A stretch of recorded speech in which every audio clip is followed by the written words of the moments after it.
I don't want to discourage you from studying on your own, but I want to discourage you from studying on your own.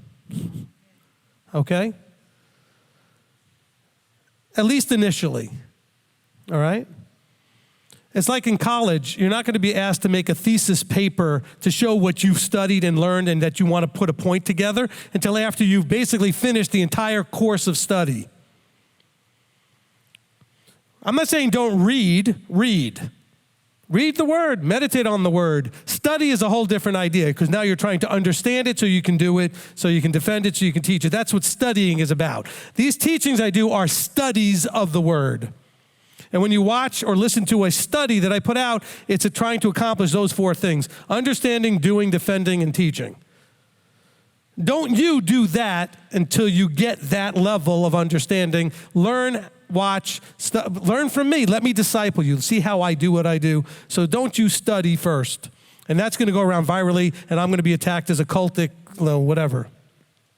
I'm not telling you can't do these things. I'm saying that it's dangerous for you. Because that's when I run into people that are going to come and they found something and discovered something and came to their own understanding of something, and now they're all off in la-la land, okay? Because they studied, okay? You got to be qualified to study, all right? And so learn by studying the teachings. That doesn't mean just swallow everything I say or any teacher says. You study it. You look at the verses. You see if it's, what did Yeshua say? He said, go ahead and see if the words are Elohim's words. So you look at the word and you look at the teacher's quotes on the words and the way the teacher expounded on the word, and you see if it matches. And you let the Ruach help lead you and to help you have discernment as to whether or not that teacher is rightly dividing the word. However, it is dangerous for you to do this on your own when you're a child. I don't mean that in an insulting way. When you're new, okay? Well, I've been doing this 5 years, but that's like being a fifth grader. I'm not trying to be insulting. I'm not saying you're stupid. It takes a long time to unlearn, okay? You're a fifth grader at this. You're like a mega graduate student at the old stuff that you used to do. If you're 50, 60 years old and you spent, and you were baptized into Christianity in the 70s or the 80s, you were just so well indoctrinated, you got a hard task in front of you to unlearn all that stuff. You're not going to do that in 5 years. I've got people in this group that come up to me frustrated on a regular basis but excited at the same time going, man, you just exposed another thing I thought I'd been rid of that I didn't get rid of. I thought I'd gotten rid of everything. Okay? It takes a long time to unlearn. That's why you're supposed to come as a little child. A little child doesn't have predisposed understandings that are going to hamper your understanding. So don't be offended by all this. Accept and be excited like a child. I'm a child, and with children have food prepared for them. They don't make their own food. Children have things provided to them. And so it's okay to have that for a while. Your job first is Ephesians chapter 4. You got to find yourself a teacher. Okay? The fivefold ministry that Paul talks about. Find yourself a teacher. See, I know sometimes I go the opposite. People don't know the addresses. I quote the address and you don't know what I'm talking about. So I have to make sure you know what address I'm talking about. Okay? The fivefold ministry verses in Ephesians 4. You're supposed to have a teacher. I can't tell you how many times I get people that call me and they're talking to me, and not as often lately, but it used to be even more often, where they're all confused because they have 15 teachers and the teachers aren't all saying the same thing. I said, that's your problem. You need a teacher. That doesn't mean you can't listen to other teachings, but you're listening to one teacher. So if the teachers that you're listening to or the teachings you're listening to are not saying the same thing, you go to your teacher and say, I'm a little confused in this subject, so I heard a few different teachings and I don't know what to do. So you go to your teacher.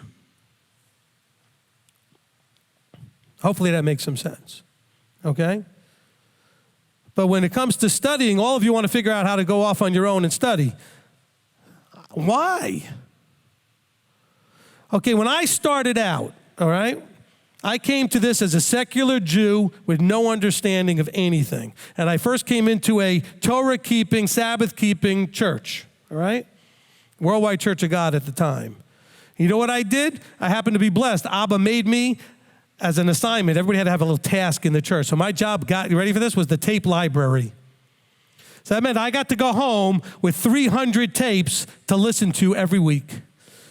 I was supposed to make copies for people as part of my job because I managed the library. People would borrow them and return them or whatever. But I had all the master copies. And so what did I do? I listened to all of them relentlessly to make sure I understood what these people were teaching. I didn't study on my own. No, I read on my own, but I studied to see these teachers if they knew what they were talking about, how that matched up with the word, etc.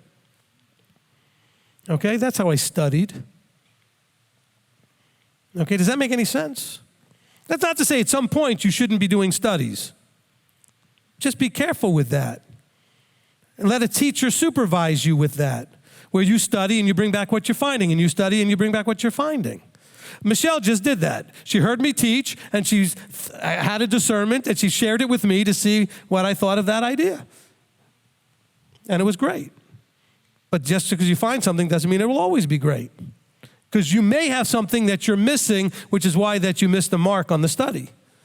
And people do that on a regular basis because they'll mail me, their PDFs, or they'll physically mail me these 40-page documents trying to make a case for something where they don't understand how much they missed the mark and why the whole thing. Look, if you missed the mark at the beginning, okay, I'm shooting at something and my sights are off. Okay, that's how you start. You have to aim right. Then I'm not going to hit the target. Okay? And so that's where a lot of people will go wrong on their studies. If their sights are not right, if there's something at the early part of, or the premise is wrong in some way, their study is going to prove their point. You could study this Bible anytime you want and prove any point you want. You can cherry pick verses to make any point you want. Pick a premise, pick an idea, and you can make your point. It's hard to learn to let it make its own point. Okay? That's very hard to do. I had a guy, I don't remember how old he was. He was in the congregation in Knoxville years ago. Tulbrio, how old was he about? He was in his 70s, okay? And he came to me, and he had read the Bible 37 times or whatever, and he came up to me like this. I've read this book, and he's banging the book in his hand and everything. I said, yes, but you read it the same way 37 times, and all you did was become more entrenched and ingrained in that way of seeing everything. One of the hardest skills you need to study is to look at it fresh every time. This teaching I'm doing right now, Love and Torah, I didn't look at the old notes. I don't have any of the old notes in front of me from the teaching. This is a brand new, from scratch, same teaching, if that makes any sense. Okay? I went to the same process of looking up every verse where the word love is and going through them torturously. The word isn't torture. I'm just ADD, so for me it's torture. Okay? I love the word, don't get me wrong. But having to go through thousands of verses is hard for me to do when I know I have to get it done in a time frame, etc., to write a teaching. But you're getting a fresh teaching. Because I looked at all those verses with fresh eyes every time. That's very hard to do. Now, it's very exciting when I come to the same conclusions I did the first time. But can you go with fresh eyes, though? And that's the hard part, okay?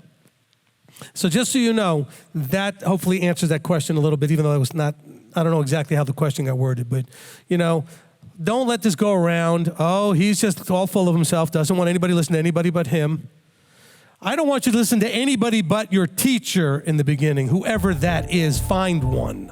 Not anyone. Find an anointed, appointed, whose words are Yah's, the Father's words. So they're Yahweh's words. And then listen and study that. Okay? That's scriptural. That's discipleship.